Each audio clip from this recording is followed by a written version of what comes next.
J'ai entendu vos demandes, je suis de retour avec un nouveau vlog lecture dans mon vlog thèse numéro 2, mon journal de thèse. Je vous avais dit que j'avais fiché Cette femme qu'ils disent fatale de Mireille Dautin-Orsini, que j'avais beaucoup aimé, et dans lequel du coup j'avais plein de références de livres à lire pour comprendre un peu comment se construisait cette femme fatale dans le mouvement décadent, toujours par rapport à ma thèse, je pense qu'à ça. Du coup j'avais noté des références, et j'ai reçu 3 livres que j'avais achetés sur Momox à partir de ces références. Donc je disais, c'est de ces 3 livres que je vais vous parler, puisque c'est ces 3 livres que je vais lire là tout de suite, que j'attendais vraiment avec impatience. Le premier dont on va parler, c'est La femme et le pantin de Pierre Louys. Pierre Louys, c'est un écrivain décadent relativement connu, en tout cas au sein des décadents et des symbolistes. C'est un roman espagnol, donc ça se passe à Séville. Et c'est un récit enchâssé, donc en fait c'est l'histoire d'un homme qui se rend à Séville, qui va rencontrer une femme, et avant d'aller au rendez-vous avec cette femme, son ami va lui dire que c'est la pire des femmes et qu'il faut vraiment pas qu'il y aille, et du coup il va lui raconter son histoire à lui avec cette femme et comment il est devenu son pantin. Donc je l'ai commencé hier soir et là je suis à un tiers, je pense, au début, vraiment au tout début du récit enchâssé. Ça se lit vraiment hyper vite, donc je vais continuer de le lire aujourd'hui. Et puis je vous en parlerai quand je l'aurai fini et on pourra passer aux 2 autres romans dont j'ai aussi très hâte de vous parler. Moi je pensais que ce serait un truc, enfin genre il devient littéralement un pantin, vous voyez, enfin quelque chose de presque horrifique, un peu gothique et tout. En fait, pour l'instant, c'est juste un mec qui se plaint parce que déjà, il a 40 balais et une meuf de 15 ans ne veut pas coucher avec lui, mais lui fait croire un jour sur 2 qu'elle va le faire et après, elle le fait pas. Et il fait vraiment que se plaindre. Et c'est une nouvelle qui est très inspirée de Casanova. Je déteste Casanova, qui était un gros misogyne. Et du coup, ça ne m'étonne pas, finalement. Donc, je suis pas convaincue. C'est toujours passionnant de voir les solutions que se donnent les hommes quand une femme leur dit non à plusieurs reprises. Je n'avais que 3 parties à prendre, la quitter, la forcer ou la tuer. Je n'osais pas interrompre, j'avais peur de la tuer. Mais à quel moment est-ce que t'es pas capable de te contenir quand tu vois une adolescente qui n'est même pas ton amante danser nue devant des hommes, sachant qu'elle est danseuse? Enfin, je suis désolée, mais j'avais peur de la tuer, enfin, on est où? Et donc ici, il y a une confrontation, et il lui dit, si tu es à quelqu'un, donc si tu as un amant, je te jure que je te quitte, tu n'as qu'un mot à dire. Donc, la seule raison de quitter une femme, c'est si elle a un autre amant. Par contre, quand elle vous dit non 40 fois dans le livre, ce n'est pas un motif pour passer à autre chose. Non mais c'est de pire en pire cette histoire en fait. Enfin, à quel moment on écrit ça?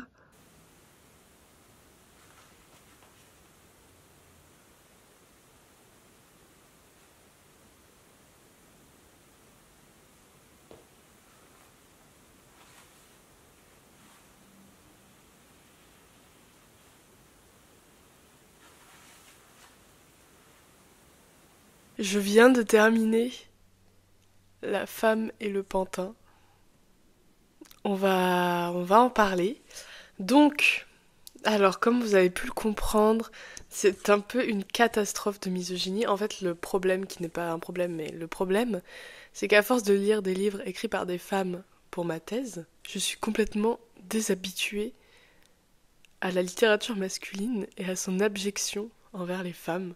Vraiment, les hommes nous détestent, quoi. Genre, on peut le dire, hein, les hommes nous détestent. Donc ici, ce qui est intéressant, ce que j'ai noté dans la première page, je vais enlever mes post-it qui m'ont servi à rien, parce qu'en fait, c'était pas du tout intéressant intellectuellement. Sur cette première page, j'ai écrit « Femme fatale !»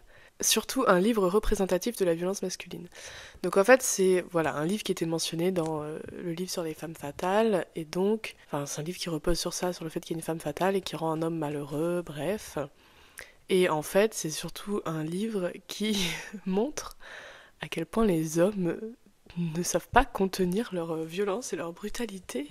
En fait j'ai l'impression que le motif de la femme fatale ici ne sert vraiment qu'à mettre la faute de la brutalité masculine sur la femme. Donc ça veut dire, c'est un personnage masculin qui dit « je n'ai jamais battu une femme, machin, etc.», qui finit par la battre, si jamais. Et en fait, le motif de la femme fatale est juste là pour dire que c'est pas de sa faute, mais que c'est de sa faute à elle, parce que elle joue avec ses sentiments, etc. C'est pas parce que quelqu'un joue avec vos sentiments que vous devez le tabasser, hein. Enfin, je pensais que c'était quelque chose d'acquis pour tout le monde, mais apparemment pas du tout. Donc vraiment ici, le motif de la femme fatale, pour moi, c'est juste un prétexte pour justifier un comportement dangereux et finalement une absence totale de maîtrise de soi face au désir insatisfait. Parce que quand même, les 2 premiers tiers du livre, c'est juste le personnage masculin qui est narrateur, qui est frustré parce que un coup elle lui dit qu'elle veut, puis finalement elle veut pas, et qui finit par la tabasser pendant un quart d'heure, enfin voilà, qui finit donc par la frapper pendant un quart d'heure. Et c'est seulement à la fin de ce quart d'heure qu'on apprend et que la femme lui dit qu'elle aime être frappée. Et que là, elle décide que finalement, elle veut être avec lui parce qu'elle aime être frappée. Alors, là encore, j'ai l'impression que le ressort narratif de la femme sadomasochiste n'est là que pour justifier encore une fois la violence du narrateur parce que, bon déjà, si vous frappez quelqu'un pendant 15 minutes et que vous apprenez après qu'il aime ça ne rend pas votre violence justifiée, hein, qu'on se mette d'accord là-dessus. Mais du coup, l'aveu qui sort un peu de nulle part vient juste, aux yeux du lecteur, justifier un petit peu la violence et donc contribuer à mettre toujours ça sur le dos de la femme parce que finalement c'est ce qu'elle cherche depuis le début, etc. Et j'essaie de fuir le soleil comme je peux, mais c'est vraiment pas très pratique. Bon bref. Et donc, j'en ai parlé un petit peu dans les extraits que vous avez vus, c'est un texte qui s'inspire d'un extrait des Mémoires de Casanova. Pour vous donner un petit contexte. Les Mémoires de Casanova, le tome 3 de ses mémoires. Alors Casanova, c'était un Italien libertin du XVIIIe siècle qui a écrit ses mémoires. Quand vous lisez, donc le tome 3 des Mémoires de Casanova était au programme de l'agrégation la première année où j'ai passé l'agrégation, c'était l'année où c'était en distanciel, c'était horrible et tout. J'ai un peu abandonné, de toute façon j'avais pas du tout lu le livre de Casanova, enfin je m'étais arrêtée au milieu quoi, parce que c'était nul, et surtout que j'ai voulu lire le tome 1 pour donner du contexte en fait à ce qu'on étudiait, et dans le tome 1 c'est tout simplement un récit par Casanova, de toutes ces conquêtes féminines qui ne sont pas toujours consenties. Donc c'est un agresseur qui se raconte dans ses agressions. Et je suis désolée de me mettre ça au programme de l'agrégation. Je trouve ça inadmissible. Et donc non, je n'ai pas travaillé sur Casanova. De toute façon, c'était en distanciel. Donc j'ai abandonné l'agrégation en hiver, quoi. Bon bref. Tout ça pour dire que ça ne m'étonne pas que ce soit inspiré de Casanova. Alors, vous avez l'extrait à la fin de cette édition des Mémoires de Casanova où on a l'histoire de laquelle s'est inspiré Pierre Louis, que j'ai parcouru, je l'ai pas lu parce que j'aime pas du tout, mais vraiment pas j'aime pas du tout le style d'écriture de Casanova. Et donc, on a l'histoire des Mémoires de Casanova où Casanova, pareil, il commence à s'intéresser à une femme et un coup elle veut pas, elle arrête pas de lui dire non et tout, et il la frappe. Sauf que elle, il n'y a pas du tout de délire sadomasochiste, j'adore que tu me frappes et tout. C'est vraiment juste, il a frappé une femme parce qu'elle voulait pas de lui. Ok, bon bref. Je sais plus où j'allais avec ça. Mais tout ça pour dire que j'ai l'impression que l'ajout, en fait, de l'aspect masochiste de la femme est là juste pour, d'un côté, le topos de la femme fatale, et de l'autre, justifier la violence du personnage masculin, et c'est tout. Je ne trouve pas que ce soit un style grandiose. Dans la préface, qui a écrit la préface ? Michel Jaretti, je crois. Dans la préface, il dit à quel point le style de Pierre Louis est magnifique et tout. Je suis pas d'accord. Je n'ai pas trouvé que ce soit... Je vous dis ça objectivement, pas du tout par rapport au contenu de l'histoire, mais je trouve pas que son style soit incroyable personnellement. En tout cas, je l'ai trouvé très banal. Mais bref, voilà ce que j'ai pensé de ce livre. C'était pas du tout, mais vraiment pas du tout ce que je m'étais imaginé parce que, enfin voilà, c'était un roman décadent, il y a l'idée du pantin, pour moi ça allait être un truc vraiment gothique où les mecs, enfin, où l'homme était littéralement attaché par des fils et manipulé par la femme. Finalement c'est juste un homme qui est frustré pendant 170 pages parce que la femme ne veut pas de lui. Je pense pas que c'est un récit dont on ait particulièrement besoin en littérature ou en général. Donc je ne le vous conseille pas, j'ai mis 1 étoile sur 5 personnellement. S'il y avait eu un style vraiment hyper beau et tout, je sais que j'aurais noté plus parce que je pense que vous avez compris à force que pour moi le style l'emporte sur l'intrigue et que ça a beau être le livre le plus misogyne du monde, si c'est extrêmement bien écrit, il n'y a pas de souci, je vais adorer. Je suis très tolérante, mais là c'est juste à la fois misogyne et pas très intéressant niveau style, et juste pas très intéressant dans son message et dans ses représentations, enfin c'est pas du tout subversif, c'est pas original, voilà. Voilà donc mon avis sur ce livre, que je ne vous conseille pas, sauf si vous vous intéressez à la littérature misogyne. Comme je fais une thèse sur les femmes décadentes, je fais aussi tout un passage sur la représentation des femmes dans la littérature décadente, c'est pour ça que je me tape ces livres-là, mais voilà, c'est tout. Le deuxième livre que je vais lire, je pense que je vais celui qui me fait le plus envie, je le garde pour la fin. Il a l'air incroyable. Et celui-là, s'il n'est pas incroyable, franchement, je serais vraiment saoulée parce qu'il a l'air vraiment dans mon esthétique et dans les trucs que j'aime. Et c'est futuriste et un peu cyberpunk. Et je trouve que quelque chose de cyberpunk à la fin du 19e siècle, rien de plus incroyable pour moi parce que ça coche toutes mes cases. Bref, on va pas parler de ça tout de suite. Je vais lire d'abord Notre cœur de Guy de Maupassant. Je suis pas fan de Maupassant du tout. Mais du coup, je vais lire Notre cœur parce que j'en ai parlé dans ma vidéo sur Jeanne de La Vaudère. C'est le livre qu'elle a en partie plagié pour écrire Les Demi-sexes. Les Demi-sexes qui est un de mes romans préférés de Jeanne de La Vaudère que j'aime beaucoup. Et donc, je vais lire le texte qu'elle a plagié, dont elle s'est inspirée et qu'elle a subverti surtout en écrivant Les Demi-sexes. Donc ici, on a l'histoire d'une femme du monde qui est une femme fatale, mais pas dans le sens... femme fatale comme celle-là, et encore c'en est pas vraiment une je trouve, pas dans le sens femme fatale hyper sexualisée, hyper enivrante. Là on a une femme qui est plutôt frigide, donc une femme qui n'a pas de cœur, qui n'a pas de sentiments, et elle est fatale dans ce sens-là. Il y a toute une typologie de la femme fatale qui a été faite par Mireille Dautin-Orsini, donc encore une fois je vous renvoie vers ça, ça vous intéresse. Mais du coup voilà, je vous lis la première phrase du résumé, je vais pas lire la suite parce que je n'aime pas du tout lire les résumés. Mais c'est juste pour que vous compreniez c'est quoi le lien avec les femmes fatales. Le roman raconte l'histoire d'une femme du monde, froide et sans cœur, frigide ou lesbienne peut-être, comme Maupassant en a connu, qui se livre ici plus que dans aucun de ses romans. Le héros, face à cet être fascinant et redoutable, prend une autre maîtresse qui ne lui suffit guère. Il est dévasté par une passion amoureuse, violente, mélancolique et cruelle. Donc l'histoire c'est ça. C'est d'un point de vue masculin, ce qui n'est pas le cas chez Jeanne de La Vaudère qui justement subvertit tout ça. Bon bref, on va pas revenir dessus, vous lirez ma thèse dans 3 ou 6 ans. Mais pour l'instant c'est tout ce que je peux vous dire là-dessus. J'ai hâte de le lire quand même, juste pour voir de toute façon ce que Jeanne de La Vaudère en a fait. Et de toute façon, je suis obligée de le lire à un moment donné pour faire une théorie à partir du plagiat de Jeanne de La Vaudère. Mais j'ai un peu hâte de le lire. Même si je ne suis pas une adepte de Maupassant, traditionnellement, mais je reste ouverte, et je pense qu'après cette déception, peut-être que Maupassant pourra me faire l'effet inverse, et me surprendre positivement. Donc, je vais vaquer à mes occupations, et je vous retrouve quand je commence Notre cœur de Guy de Maupassant.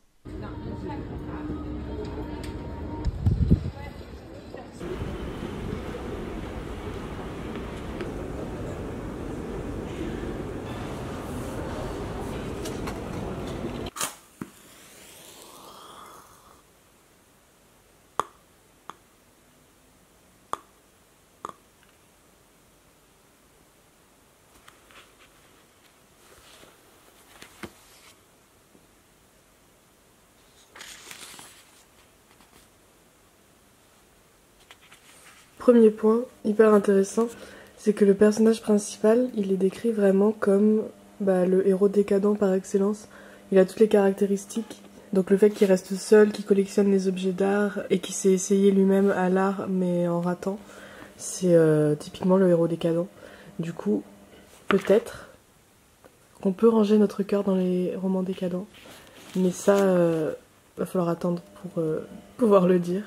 C'est hyper drôle par contre, je sais pas pourquoi je m'étais mis dans la tête que j'aimais pas Maupassant, mais ici vous avez un personnage qui s'appelle Gaston de Lamarthe, et il a écrit un livre sur les détraqués, donc en gros c'est les femmes modernes, qui sont traitées d'hystériques, et il classe dedans le personnage principal, la femme du roman, et juste après, Maupassant écrit: Il avait échoué comme les autres dans ses tentatives de séduction. C'est vraiment hilarant. C'est vraiment hyper drôle. Je sais pas pourquoi j'ai dit que je détestais Maupassant. C'est quoi cette description hyper belle? Non mais vraiment j'adore. En fait je sais pas pourquoi je m'étais fait des préjugés sur Maupassant, comme quoi c'était chiant, alors que j'ai beaucoup aimé Belle Amie. Mais je pense que c'est depuis que j'ai lu Une vie. Et en fait je l'ai pas lu depuis hyper longtemps. Et j'avais un peu oublié. Mais là c'est trop bien. Je sais pas ce qui m'arrive. J'ai l'impression de lire une fanfiction. Je suis vraiment hyper investie.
Je sais pas si j'en ai déjà parlé dans cette vidéo, parce que je me souviens plus de ce que j'ai dit avant, mais je trouve ça vraiment hyper intéressant, ce motif de l'eau qui revient tout le temps. Bon là évidemment c'est un passage assez anecdotique, mais il y a vraiment en fait un motif de l'eau tout le long du livre.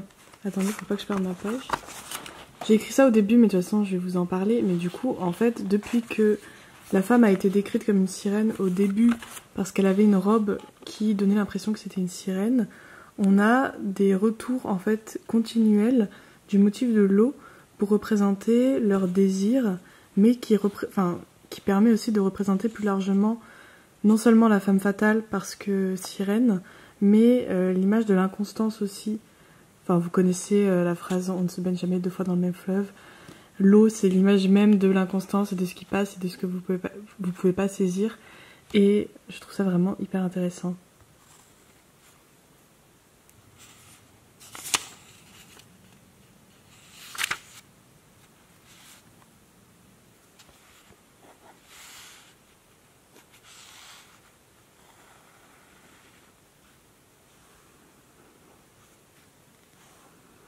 C'est marrant parce que, bon, le titre c'est Notre cœur, je pense que vous avez suivi jusque-là. Et en fait, il y a des moments comme ça où Maupassant s'inclut vraiment dans le texte, où il dit nous. Et en fait, il y a vraiment une volonté, enfin, il dépasse un peu l'idée de décrire une femme fatale, et il essaye vraiment aussi de rendre toutes les émotions de l'amour que les hommes ressentent dans les relations hétérosexuelles. Et donc il s'inclut comme ça par moments en disant nous, et c'est assez intéressant je trouve. T'en penses quoi? En fait ce que je trouve intéressant dans cette histoire de s'inclure dans le nous masculin, c'est que traditionnellement quand on a des livres avec des femmes fatales au 19e siècle généralement, enfin je parle que de 19e siècle, quand on a des livres avec des femmes fatales, généralement le livre nous dit toutes les femmes sont les mêmes et vous avez un personnage masculin, narrateur ou personnage principal, qui est en proie à une de ces femmes et qui en étant en proie à une de ces femmes est en proie à la femme telle qu'elle est universalisée à partir de ce modèle. C'est ce qu'il y avait dans La femme et le pantin où en fait c'est une femme certes spéciale mais qui a pour vocation de représenter la cruauté de toutes les femmes. Là, ce qui est intéressant, c'est que on a le portrait d'une femme, donc Madame de Burne, pas de commentaire sur le nom, Madame de Burne, qui est pas vraiment une femme fatale parce qu'on la montre en fait avec des sentiments et avec des doutes, et c'est plutôt l'inconstance en fait de cette femme qui fait sa cruauté en quelque sorte. On a cette femme d'un côté et de l'autre en fait on a toute sa troupe de prétendants, et Maupassant nous montre vraiment en quoi tous les hommes finalement sont les mêmes face à une femme, et c'est ça qui est intéressant, c'est le fait que c'est dans l'amour ce qui est censé être le terrain des femmes, le terrain des sentiments, etc. C'est dans l'amour finalement que tous les hommes deviennent l'homme et se mélangent totalement et deviennent un nous et sont vraiment en fait dépossédés de leur personnalité, dépossédés de ce qu'ils aiment, de leur hobby, je sais pas. Évidemment c'est quelque chose qui va avec la critique de la femme fatale parce que c'est l'idée que la femme vous dépossède de tout et qu'elle vous distrait, que vous pouvez pas vous concentrer sur votre art, votre travail, etc. Mais en même temps je trouve que c'est une démarche, enfin il met quand même vachement l'accent sur cette idée-là et je trouve que c'est une démarche assez intéressante qui décentre légèrement le discours qui était centré sur la femme et qui tend à montrer en fait la totalité finalement des relations amoureuses humaines et l'effet vraiment que ça a, pas sur un personnage masculin de rencontrer une femme cruelle, mais l'effet que ça a, l'amour en général, sur les hommes et comment en fait ils sont tous eux aussi pareils dans les relations amoureuses. Donc c'est pas juste les femmes qui sont toutes les mêmes, c'est aussi les hommes qui sont tous les mêmes. Et je trouve ça relativement intéressant. Tout de même, il faudrait que je lise un peu plus. La raison pour laquelle je lis lentement, c'est que je passe beaucoup de temps à réfléchir à ce que je suis en train de lire. Donc je vais retourner lire, si vous me permettez. Ah, là c'est bon. Là je retrouve mon 19e siècle. Et là on retrouve Maupassant qui est vraiment hilarant dans ce livre. Et ça, promis après j'arrête, ça représente vraiment ce que je disais tout à l'heure sur la représentation des hommes, parce qu'on est vraiment dans l'idée de critiquer la société moderne en général et pas juste la femme moderne ou juste l'homme moderne, même si souvent c'est la femme qui est critiquée.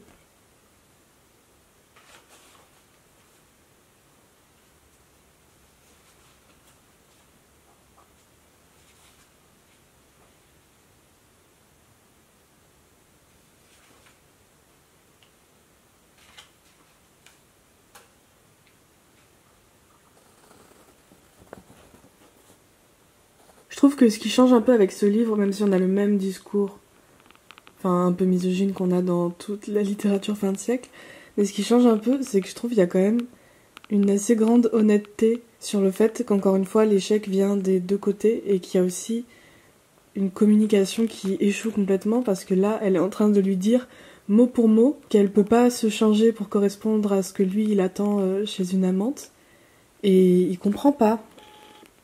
Il refuse vraiment de comprendre qu'il savait depuis le début qu'elle était pas comme lui et qu'il y est quand même allé, quoi.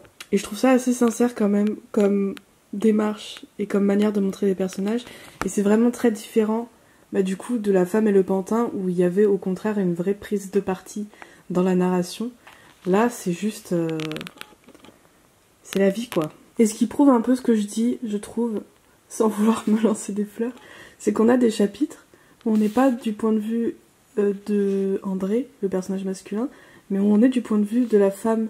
Et ça, voilà, ça nous montre que on a vraiment les deux côtés de la relation et qu'il y a vraiment une volonté de montrer en fait ce que ressent la femme, et donc on n'est plus vraiment dans la femme fatale, on est un peu ce qu'on avait avec la marquise de Sade de Rachilde, mais d'une façon très différente. On est déjà dans une psychologie féminine, bon, qui ici est un petit peu, voilà, vous vous en doutez, mais il y a quand même une volonté de montrer ce qui se passe à l'intérieur plutôt que de donner une figure féminine qui a aucune profondeur et qui n'existe que à travers le regard masculin. Ça y est, j'ai enfin fini Notre cœur de Maupassant, mais avant de vous parler de ça, je vais vous parler d'autre chose. J'ai vu hier une vidéo sur la femme fatale et surtout sur en quoi Killing Eve, qui est une de mes séries préférées, subvertit totalement le motif de la femme fatale et surtout de la femme fatale bisexuelle. Je vous mettrai la vidéo en barre d'infos si jamais ça vous intéresse, mais du coup dans cette vidéo, la youtubeuse a mentionné aussi le film Bound, qui est un film des sœurs Wachowski qui ont fait Matrix, et qui est un film aussi où on a justement une femme fatale, mais qui est différente finalement des femmes fatales au cinéma, et notamment dans les films de gangsters, entre guillemets. Donc hier j'ai regardé Bound, et c'était vraiment hyper bien. Il y a une volonté en fait vraiment de subvertir justement tous ces films des années 90, qui était basée sur l'image centrale de la femme fatale, mais qui était une femme fatale toujours très traditionnelle et très vue à travers un regard masculin. Et ici, on a vraiment quelque chose qui est de l'ordre du female gaze, et on a une femme fatale qui fait une différence très claire entre ses relations avec les hommes, qui sont des relations intéressées, donc de travail, et ses relations avec les femmes.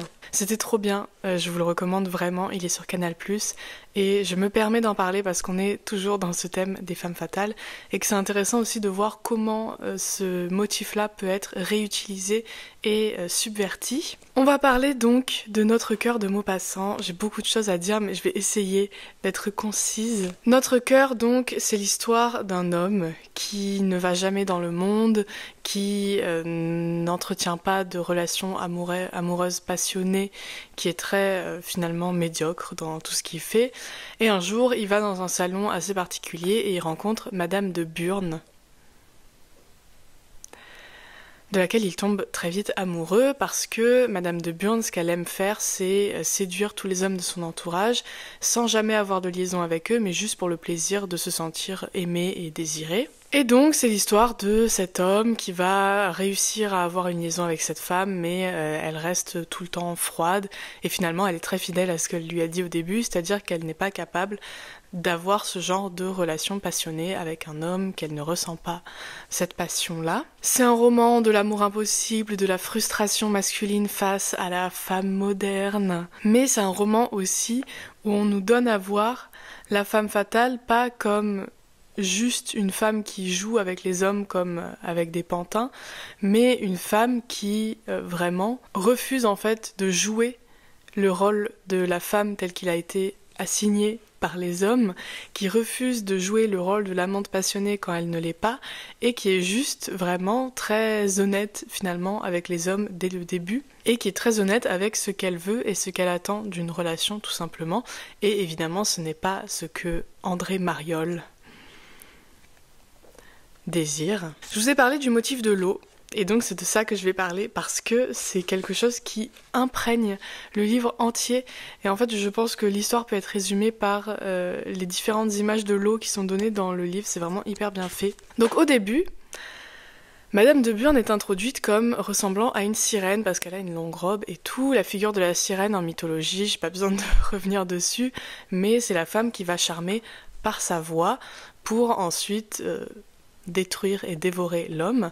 C'est ce qui se passe au début du roman parce que Madame de Burn, elle séduit par la parole, par la discussion qu'elle a avec André. C'est comme ça qu'il devient fou amoureux d'elle parce qu'elle parle et parce qu'ils parlent ensemble de choses qui l'intéressent. Donc Madame de Burn, c'est la femme fatale dans le sens où c'est la sirène qui ne cherche pas à prendre les hommes par amour ou par passion, mais qui cherche à les dévorer en quelque sorte. L'eau, c'est aussi un peu le tempérament aqueux, humide, donc tout ce qui pourrait se ramener à la mélancolie qui est celle que ressent André, mais que ressent aussi Madame de Burn, parce qu'on a beaucoup de passages où on est dans sa tête et dans ce qu'elle ressent, et on se rend compte que c'est assez difficile pour elle aussi de comprendre ce qu'elle veut et pourquoi elle est comme ça et pourquoi il y a des choses qu'elle ne veut pas. L'eau, c'est l'inconstance, le motif du changement perpétuel et en même temps, c'est la constance. Donc d'un côté, en fait, du point de vue d'André, Madame de Burn ne sait pas ce qu'elle veut et en même temps, quand vous êtes du point de vue de Madame de Burn, elle sait vraiment ce qu'elle veut et c'est juste pas ce que veut André. Et donc il y a toute cette question de la constance, de l'inconstance, de la fidélité, de l'infidélité qui se marie très bien avec le motif de l'eau parce que c'est quelque chose qui est toujours là mais qui n'est jamais techniquement le même. L'eau, c'est évidemment l'image de ce qui est insaisissable et donc on a aussi le pouvoir des mots, le charme par la parole qui va avec la sirène. À plusieurs moments du livre aussi, André utilise l'eau comme représentation de son désir et il y a un moment notamment où les deux amants sont pris de désir et là c'est le motif de l'inondation qui se met en place parce que ils sont dans une voiture, il y a une inondation réelle et cette inondation réelle devient l'incarnation même du désir qui est en train de déborder des deux côtés. Bref, il y a de l'eau de partout et cette eau, à un moment donné, elle va devenir glace quand André se rend compte que Madame de Burn est frigide, entre guillemets, qu'elle a un cœur de glace et que lui il a un cœur de feu. Bon bref, ça on le voit depuis au moins le Moyen-Âge. Cette eau, elle va devenir vapeur quand Madame de Burn va lui échapper en quelque sorte. Et cette eau, c'est aussi quelque chose qui va représenter un peu la fertilité, parce que l'eau, c'est ce qui coule dans la forêt, c'est dans ces lieux un peu paradisiaques, idylliques. Et c'est seulement dans ces lieux-là qu'il entrevoit un amour possible avec Madame de Burn. C'est pas dans les salons parisiens, c'est toujours dans ces lieux naturels, dans ces lieux de fertilité qui représentent la femme telle qu'elle devrait être, vous voyez. Bref, l'eau est vraiment partout, je vais pas vous faire une thèse là-dessus, faut pas abuser. Mais j'ai trouvé aussi une autre image que l'eau permet de mettre en place, c'est celle de Narcisse. Parce qu'en fait, Madame de Burn est décrite comme un personnage qui se mire sans cesse dans ses miroirs, qui adore se regarder, qui s'aime elle avant n'importe qui d'autre. Et je me suis dit qu'on pouvait voir Notre cœur de Maupassant comme une réécriture du mythe de Narcisse et d'Écho, mais avec les rôles de genre inversés, parce que on a Madame de Burn justement qui passe son temps à se mirer elle-même et qui s'aime avant tous les hommes qui courent après elle. Ce qui importe, c'est elle et c'est sa beauté, et c'est le fait que les autres admirent aussi cette beauté qu'elle trouve enivrante. Donc vous avez Madame de Burn qui est en quelque sorte amoureuse d'elle-même, et à côté vous avez André qui ne cesse, mais vraiment, qui est en boucle, qui ne cesse de lui déclamer tout le temps en fait son amour, qui lui envoie des lettres, qui lui parle de son amour. Et donc on est vraiment dans cette image de Narcisse qui est en train de s'admirer et qui se dit des mots d'amour à lui-même, et Écho qui reste à côté dans l'ombre et qui répète ces paroles d'amour pour les dire à Narcisse, mais finalement, elle n'est vraiment qu'un écho de cet amour personnel, et André lui-même ne reçoit jamais pour lui-même cet amour que Narcisse ou que Madame de Burn se donne à elle-même en quelque sorte. Évidemment, l'image de Narcisse, elle va aussi avec toute l'image qui était mise en place au XIXe siècle de l'homosexualité. Donc l'idée que si vous aimez quelqu'un qui est du même genre que vous êtes narcissique parce que vous aimez votre propre reflet, ce qui est un peu débile en soi, mais bon bref, passons. Et du coup, c'est cet aspect narcissique qui permet aussi de faire des liens avec une possible homosexualité de Madame de Burn, le fait aussi que la seule personne pour laquelle elle semble ressentir une forme de passion amicale, c'est une autre femme du monde, mais c'est vraiment très très léger, c'est pas quelque chose qui est hyper exploité par Maupassant, c'est quelque chose qu'on retrouve beaucoup plus dans les demi-sexes de Jeanne de La Vaudère qui s'est inspirée de Notre cœur de Maupassant. Et voilà, je pense que c'est tout ce que j'ai à dire sur ce roman-là. J'ai adoré, c'était vraiment hyper bien, c'est très très bien écrit. Il y a des passages qui sont très beaux, il y a des passages qui sont très misogynes évidemment. On est toujours dans la fin du siècle, hein.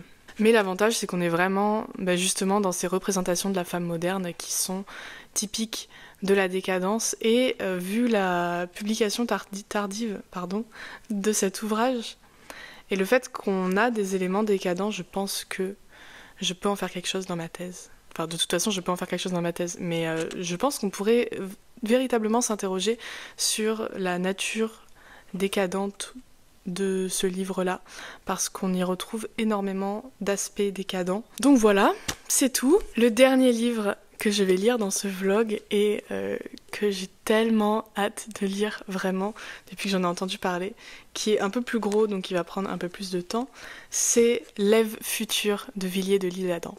Vous savez, peut-être, si vous avez regardé mes autres vidéos, que je suis friande de l'esthétique cyberpunk. Donc tout ce qui est Évangélion, cyberpunk, qu'est-ce qu'il y a aussi? Je me souviens plus tout d'un coup. Bon bref, tout ce qui est cyberpunk, j'adore. Vraiment. Ghost in the Shell, évidemment Ghost in the Shell, ça c'est ma came. J'adore cette esthétique cyberpunk. Le fait... Enfin bon bref, on s'en fiche. Et ça, c'est l'histoire d'un homme qui va fabriquer une femme robot. Bon, je vous lis le truc. C'est un peu une réécriture de Pygmalion et Galatée, techniquement. Une espèce de savant fou, spécialisé dans l'électricité, propose à un homme, amoureux d'une femme très belle mais stupide, de la remplacer par son double, un androïde, femme artificielle qu'il a fabriquée, tout aussi belle mais beaucoup plus intelligente, car elle ne connaît pas les limites physiques de la nature. Le savant prétend que l'amant tombera amoureux de sa créature. Ça a l'air juste incroyable, donc c'est ça que je vais lire, et j'ai trop hâte de vous en parler. Non mais ça a l'air d'être typiquement ce que j'aime, donc ça a intérêt à être bien, sinon je serais hyper déçue. Mais voilà, j'ai trop hâte. Je trouve ça fou que ça ait été publié en 1886, et je vous en reparle bientôt. Voilà, c'est tout.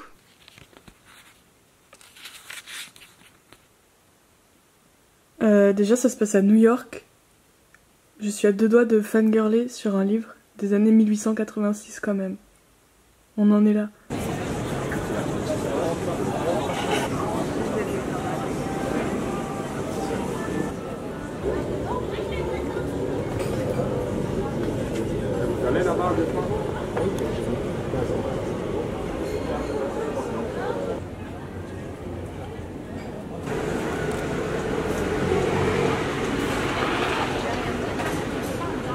Qu'est-ce qu'il fait lui? Allez, hop hop hop.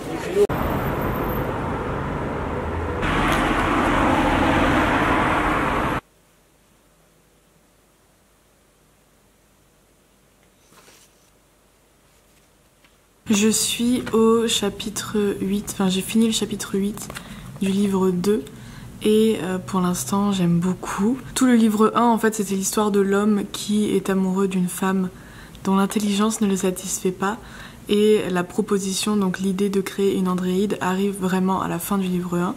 Et ensuite vous avez donc le livre 2 où c'est la mise en route en fait du plan et en quelque sorte du pacte, puisque c'est quelque chose qui va à l'encontre un peu du divin, puisque c'est l'homme qui se prend pour Dieu, enfin c'est tout ce qu'on connaît dans Frankenstein, dans tout ce type de texte, le mythe de Pygmalion. J'ai un peu moins le temps de lire en ce moment parce que c'est plus les vacances, mais j'aime beaucoup et je vous tiens au courant de mon avancée. Je suis à la page 238, ce qui est un peu plus de la moitié, et j'aimerais qu'on m'explique déjà pourquoi est-ce que je suis en train de faire des maths, et surtout que je suis à la moitié du livre et que l'Ève future, donc la femme robot qu'il est en train de construire, n'a toujours pas pris la forme qu'elle est censée prendre, et qu'il est toujours en train d'expliquer comment ça fonctionne, et que ça fait 238 pages qu'il explique comment ça fonctionne.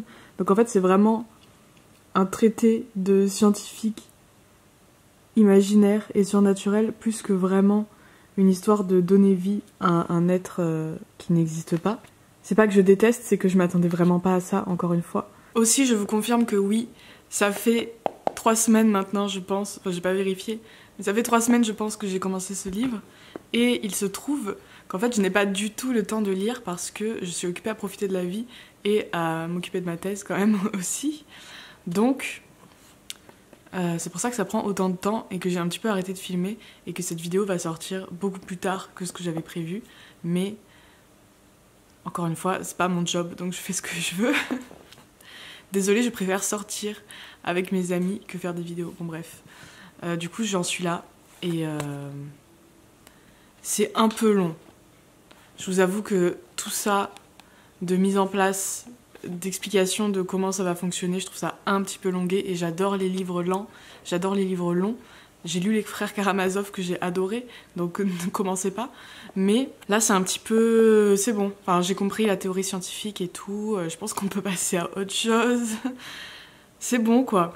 Après, je trouve ça intéressant parce que c'est vraiment une déconstruction anatomique de toute la vision que ce scientifique-là a de la femme, parce que la manière dont il l'a construit, ça montre vraiment ce qui pour lui est constitutif en fait de la femme et de l'idéal féminin. C'est intéressant aussi parce qu'on a un personnage qui est celui du scientifique, qui est vraiment un peu l'image du décadent, de celui qui ne s'arrête pas en fait aux limites de la réalité, qui est prêt à tout pour donner vie à un idéal même si ça crée quelque chose de monstrueux. Et en face vous avez le personnage du romantique qui à la base se plaignait parce que la femme qu'il aimait n'était pas aussi bien que ce qu'il aurait voulu et qu'il était coincé dans cet amour-là. Et vous avez donc le personnage du romantique qui a du mal quand même à se faire à l'idée qu'on va lui créer une version robotisée de la femme qu'il aime pour qu'elle soit plus intelligente, et qui commence à voir dans le discours du scientifique des traces de quelque chose qui tient du manque d'espoir en l'humanité et donc de tout un discours justement sur la déchéance de l'humanité. C'est intéressant, c'est juste que ça devient un peu long quoi. Bon, en vrai, je viens de me rendre compte qu'il me restait que 100 pages parce que le dossier est genre immense. D'un côté, j'ai l'impression qu'on sait un peu où ça va finir si ça met autant de temps à se mettre en place et que j'ai l'impression qu'en fait l'homme va juste se désister et décider qu'il veut pas donner à la femme qu'il aime une existence robotique. Je vous dirai pas la fin évidemment, mais voilà, enfin bref. Et d'un autre côté, ça me rassure un peu parce que vraiment, je vous jure, c'est très très long de lire que des textes comme ça qui vous décrivent comment fonctionne ce putain de robot. Ce qui est intéressant aussi, c'est que ça pose toute la question de l'idéal et de est-ce qu'on devrait en fait chercher à réaliser les idéaux ou pas? Parce que l'idée c'est aussi que l'idéal forcément n'existe que parce que c'est un idéal et qu'il est inatteignable. Et où est-ce qu'on arrive en fait le jour où on peut justement manufacturer en fait les idéaux? Et à quel point en fait est-ce que ça peut être dangereux pour une société, pour même simplement des artistes, de rendre l'idéal robotique, robotisé, d'en faire quelque chose qui peut se fabriquer à la chaîne. Ça, c'est une question qui est assez intéressante et qui est quand même au centre vraiment de l'ouvrage, parce que la question c'est est-ce qu'il faut ou pas réaliser l'idéal féminin, ou est-ce qu'il faut se contenter de ce qu'on a?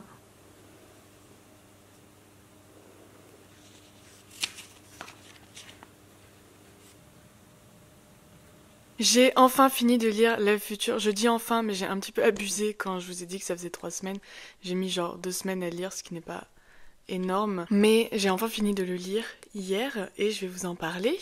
Donc, comme je vous l'ai dit déjà, c'est l'histoire d'un homme qui est tombé amoureux d'une femme qui est stupide. Et donc, il va voir son ami scientifique et son ami scientifique lui dit je peux te construire la même personne mais avec un intellect différent, donc c'est ce qu'il appelle une androïde. Et en fait, moi ce qui m'a un peu perturbée dans la structure, c'est qu'il y a 6 livres, donc 6 gros chapitres, et en fait il y a que dans le dernier livre qu'on a un petit peu d'action, et le reste c'est vraiment de l'explication pure et dure, très scientifique, enfin science-fiction du coup, mais très explication vraiment de comment ça fonctionne très précisément. C'est pas que j'ai pas aimé, j'ai vraiment adoré ce livre de toute façon, enfin c'était incroyable. C'est pas que j'ai pas aimé, c'est juste que je m'attendais pas à ce genre de construction, mais j'ai adoré, je viens de le dire. Le style est incroyable, c'est tellement bien écrit, c'est génial, c'est tellement fou de voir à quel point justement c'est détaillé ce mode de fonctionnement de l'androïde, parce qu'on voit que Villiers de l'Isle-Adam a réfléchi son truc, mais à un point vraiment incroyable et très poussé. De quoi je voulais parler? Alors, déjà la fin, incroyable, moi j'ai adoré, c'est vraiment une fin un peu en... Je sais pas si on peut dire une fin en apothéose, mais j'ai adoré la fin. Et pour moi, la fin d'un livre peut faire vraiment... peut me faire passer du tout au rien pour la vie que j'ai d'un livre, ce qui est évident vu que c'est la dernière impression que vous en avez.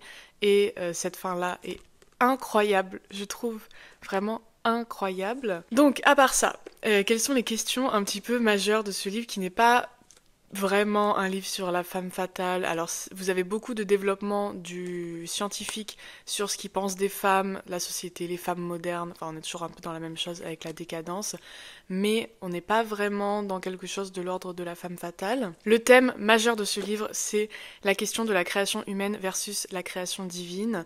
Donc, qu'est-ce qui se passe quand l'homme essaie d'égaler Dieu, donc de créer tout simplement un être vivant, pas en dépassant Dieu, mais vraiment en essayant d'égaler Dieu, donc de faire quelque chose qui en plus a l'air totalement naturel. Donc le but c'est pas de faire un être féminin absolument parfait, mais c'est de faire un être féminin qui ait l'air naturel et qui en même temps corresponde à l'idéal féminin de l'homme qui aime une femme stupide. Donc c'est la question de quelles sont les conséquences d'essayer d'égaler Dieu, qu'est-ce que ça fait de prendre la place de Dieu, surtout dans une société très religieuse qui était la société de la fin du 19e siècle, et chez un auteur qui a eu des rapports assez conflictuels avec le christianisme. C'est une histoire qui est fondée aussi sur une grosse référence au pacte faustien, donc le Faust de Goethe, parce qu'on a cette idée de faire un pacte avec le diable pour obtenir quelque chose, mais finalement on ne sait jamais ce qu'on va trouver à la fin, on ne sait jamais vraiment où est l'embrouille dans le pacte. Bon, moi j'adore de toute façon, enfin j'ai pas besoin de le dire. Du coup, on a 5 livres sur 6 qui sont vraiment l'explication de comment ce corps fonctionne, comment cet androïde fonctionne. Et ce qui est intéressant, c'est que c'est vraiment une manière d'incarner ce mouvement de démontage en fait de l'anatomie féminine, parce qu'on a les discours du scientifique sur ce qu'il pense de la femme, pourquoi est-ce qu'il veut créer une femme artificielle, et en même temps on a ce discours justement de démontage de l'anatomie féminine pour ensuite la remonter artificiellement. Et donc on a ces deux discours un peu qui entrent en contrepoint. On a le démontage physique de la femme et le démontage intellectuel, moral de la femme. Donc c'est vraiment un livre aussi sur la femme du 19e siècle et ce que la femme pourrait être si elle en avait envie ou si elle en avait les capacités finalement. Parce qu'on pourrait aussi poser cette question-là. Pourquoi est-ce que la femme n'est pas aussi intelligente et aussi intellectuelle que les hommes? Peut-être qu'on lui en a pas donné l'occasion. Et du coup, ça pose plein de questions comme ça. Ensuite, comme je l'ai dit, donc c'est pas vraiment une question de la femme fatale, mais c'est plutôt un jeu constant de dualité qui se met en place. On a, je crois que je l'ai dit déjà, la décadence versus le romantisme. Donc un personnage qui est justement ce goût de la collection et du détail qui va être le scientifique, et le romantique qui va être quand même toujours un peu dubitatif à l'idée d'aimer une femme robot. Est-ce qu'il va pouvoir l'aimer? Est-ce qu'il manquera pas cette humanité qui est essentielle finalement à l'amour? Est-ce que c'est un livre qui va contre les idéaux romantiques ou pas? Ou est-ce que c'est un livre qui va contre la science? Je vous laisse y réfléchir. On a aussi la question de la science versus l'art, et à quel point ici est-ce que la science peut rejoindre aussi d'une certaine manière l'art, parce que pour construire sa femme robot, il fait appel à une sculptrice, il fait appel à des personnes qui sont spécialisées vraiment dans leur art, l'art de créer des perruques par exemple. Et il y a vraiment cette question de l'art au service de la science, et ça je trouve que c'est quelque chose qui n'est pas mentionné dans la préface, mais je trouve que c'est vraiment hyper intéressant et que ça pose beaucoup ça. En fait, on est dans la révolution industrielle, tout ça à la fin du 19e siècle, et les artistes en fait sont en proie à cette question de l'art. L'impression que la science est en train d'un peu tout surpasser. On a la photographie qui éteint un peu l'utilité de la peinture, et on a ce questionnement qui se met en place sur à quoi l'art peut servir dans une société scientifique. Est-ce que la science peut faire de l'art, qui est une question hyper contemporaine d'aujourd'hui avec les IA et tout. Donc c'est vraiment, moi c'est ce questionnement en particulier que j'ai beaucoup aimé, la question de est-ce que l'art et la science peuvent s'allier finalement? Est-ce que c'est des domaines qui doivent rester séparés pour le bien de chacun des domaines? Qu'est-ce qu'on fait en fait quand on a une société qui a à la fois une science presque parfaite et l'art? Et comment on fait pour articuler ça, ou est-ce qu'on veut l'articuler ou pas? Je trouve ça absolument passionnant, donc me lancez pas dessus. Du coup, ça pose forcément la question de l'art en général, du rapport des êtres humains à l'art, et ça pose la question aussi du rapport de la femme à l'art, parce qu'on a la femme stupide entre guillemets qui est une artiste mais qui ne comprend pas son art et qui ne le voit pas comme un art mais seulement comme un moyen de parvenir. Ça pose la question de qu'est-ce que c'est l'art finalement? Est-ce que l'art, on a besoin d'être conscient de le faire pour faire de l'art? Est-ce que la femme qui a une beauté absolument irréelle peut être considérée comme une œuvre d'art si elle n'est pas elle-même consciente de sa beauté incroyable? Il y a toutes ces questions-là qui sont passionnantes en fait. Et on a aussi un mélange un peu entre le pessimisme et l'optimisme du scientifique, parce que c'est un homme qui à la fois dénigre totalement les femmes de son époque, les femmes décadentes, les femmes modernes, qui critiquent vraiment la manière dont elles sont, le fait qu'elles soient mondaines, qu'elles n'apportent pas justement d'importance à l'art. Et en même temps, il y a une forme d'optimisme dans le fait qu'il est quand même en train de créer une femme. Il y a cette idée que finalement les hommes ont beau critiquer et s'acharner contre les femmes, ce qui en ressort, c'est pas la volonté de faire disparaître en fait la femme, mais c'est une forme d'optimisme vers une version améliorée entre guillemets de la femme. Je prends évidemment tout ça avec des pincettes, mais cette idée que la femme pourrait être l'égale de l'homme si elle en avait soit la volonté ou si on lui en avait donné les capacités. Ça, c'est une question qui n'est pas forcément soulevée par ce livre-là, mais qu'on pourrait lire en regard avec Une chambre à soi de Virginia Woolf. Et donc cette idée qu'on pourrait améliorer la femme. Et comment, en fait, est-ce qu'on peut améliorer la femme? Est-ce qu'on est obligé de tomber dans la science-fiction? Ou est-ce qu'il y a d'autres manières de sensibiliser la femme à l'art, aux questions que les hommes trouvent intéressantes, vraiment intéressantes, qui sont pas les questions que les hommes trouvent intéressantes, mais que les intellectuels surtout trouvent intéressantes. Et donc comment est-ce qu'on fait pour ouvrir en fait finalement l'intellectualité et l'amour de l'art à la femme moderne de la fin du 19e siècle, qui est plus préoccupée par sa mondanité, le fait de parvenir. Évidemment, c'est quelque chose qu'on peut critiquer, parce que si la femme fait attention à sa mondanité, c'est aussi que c'est sa seule manière d'exister un peu librement. Et il y avait beaucoup de femmes intellectuelles à la fin du 19e siècle, donc c'est quelque chose évidemment qui doit être pensé et mis en regard de plein de choses, mais c'est vraiment cette question finalement de comment est-ce qu'on pourrait améliorer la femme, et on pourrait totalement imaginer un pendant à ce livre-là qui serait qu'est-ce qui fait un homme idéal et comment est-ce qu'on pourrait créer un homme amélioré finalement. Évidemment, il l'a pas fait parce qu'il était très misogyne à l'époque, mais on pourrait vraiment penser ça comme l'Ève future et l'Adam futur, et comment est-ce qu'on pense une nouvelle humanité avec la science et avec l'art, et comment est-ce qu'on arrive à des humains qui sont mieux en fait que ce qu'on est aujourd'hui. On est aussi dans des questions un peu plus précises qui étaient très à la mode à l'époque, la question du spiritisme, donc de la dualité entre l'âme et le corps. Est-ce qu'on peut communiquer avec les âmes? C'est quelque chose qu'ils adoraient faire à la fin du 19e siècle. Est-ce qu'on peut communiquer avec des âmes autres? Est-ce qu'il y a un monde hors du nôtre? Et en fait, est-ce que la science peut nous permettre d'arriver à ce monde? Est-ce que l'art nous permet d'arriver à ce monde? Ou est-ce que la science et l'art, c'est les manières de ce monde étranger d'arriver à nous? Il y a aussi toute une question sur les rêves, le sommeil, le fait que ce soit la manière des âmes étrangères de communiquer avec nous, donc par le sommeil, et que dans le sommeil, on atteint en fait à un état de conscience autre, qui nous permet de toucher à un autre monde, et que le réveil, c'est le moment où la raison, en fait, reprend le dessus.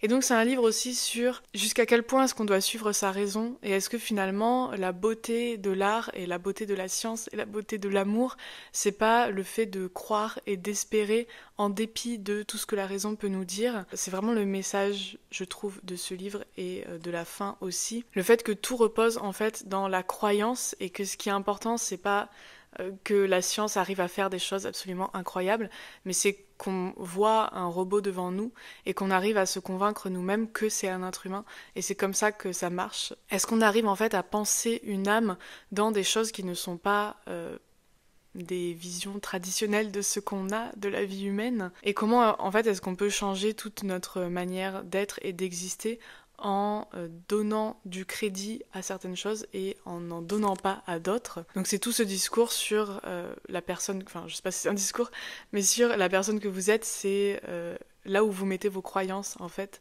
et que le plus important dans votre identité et dans votre vie, c'est ce dans quoi vous choisissez de croire et ce dans quoi vous refusez de croire parce que la raison prend le dessus. C'est faut que j'arrête, faut pas que je parle trop. La vidéo, j'ai fini de monter la vidéo hier, je l'ai montée hyper vite, en écoutant du jazz. Donc si jamais il y a des bruits bizarres et tout, c'est parce que je les ai pas entendus, parce que j'étais en train d'écouter du jazz. Mais du coup, bref, la vidéo faisait 40 minutes déjà hier soir, donc il va falloir que j'active. La langue, comme je l'ai dit, est incroyable. Le style est hyper sculpté, c'est génial, c'est très typique de la langue décadente parce qu'on a du vocabulaire vraiment, enfin des lexiques très particuliers vu qu'on est dans une langue scientifique. Je vous ai montré des extraits où je vous disais que j'avais l'impression de lire des maths, ce qui est un peu le cas dans les 6 premiers livres. Après, ça reste, enfin, c'est un mélange de science et de science-fiction, donc vous comprenez ce qui se passe, mais c'est vraiment un langage qui est très très technique et vraiment très documenté en fait. Et puis la question finale, c'est celle du danger et en même temps de la magie de la science. Donc c'est tous ces questionnements, encore une fois, de la fin du 19e siècle sur le royaume de la science et qu'est-ce qu'on en fait et est-ce qu'on en a peur? Est-ce que c'est dangereux pour la vie humaine? Est-ce qu'on peut en tirer quelque chose? Jusqu'où en fait est-ce qu'on peut utiliser et pousser la science sans mettre en danger notre propre humanité? Et est-ce qu'on peut en fait encore avoir des idéaux quand la science petit à petit apprend à tout faire? Est-ce qu'on peut encore avoir une image idéale de la femme quand la science un jour, bon, aujourd'hui, peut fabriquer une femme? Est-ce qu'on a le droit d'avoir des idéaux quand ils sont réalisables? Est-ce que c'est encore des idéaux? Et est-ce que c'est pas dangereux de vouloir finalement réaliser ces idéaux? Est-ce que toute la quête de l'absolu qui est au centre de la littérature de la fin du 19e siècle, c'est pas magique seulement parce que c'est inatteignable? Et qu'est-ce qu'on fait quand on arrive à l'atteindre?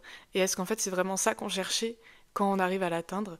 C'est toutes ces questions-là. Et c'est tout ce que j'avais à dire. Donc, bah franchement, enfin voilà, j'ai adoré. De toute façon, c'était génial. C'est vraiment génial. Je trouve que c'est un bijou de la littérature du 19e siècle. C'est de toute façon, il y avait tous les éléments qu'il me fallait pour moi, pour aimer. Donc j'ai vraiment adoré. Mais je vous le recommande aussi parce que je trouve que en fait, il y a toutes les qualités qu'on peut vouloir dans un livre, c'est-à-dire qu'il y a un style incroyable, il y a des réflexions sous-jacentes qui sont absolument passionnantes et qui sont d'une richesse vraiment philosophique très étendue, et on pourrait en parler, je pense, pendant des heures. Moi, je pourrais en parler pendant des heures, ce qui est très dangereux. C'est pour ça qu'il faut que je me retienne. Et on a des personnages aussi qui sont vraiment...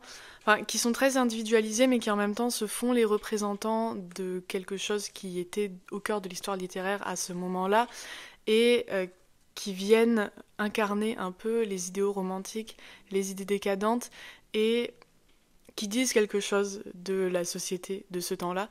Et la force de ce livre, c'est qu'il dit aussi énormément de notre société d'aujourd'hui, parce que toutes ces questions, comme je l'ai dit, sur l'IA, sur la science, qui ne font que se compliquer, et ces relations art et science qui deviennent de plus en plus complexes et difficiles à démêler, en fait, c'est juste trop passionnant. Et je crois que je vais m'arrêter là, parce que sinon on va pas y arriver. Donc je vous recommande vraiment de lire ce livre. J'espère que cette vidéo vous a plu, j'espère que vous aimez les vidéos longues. Il n'y en aura pas pendant un moment, parce que c'était un peu trop long là.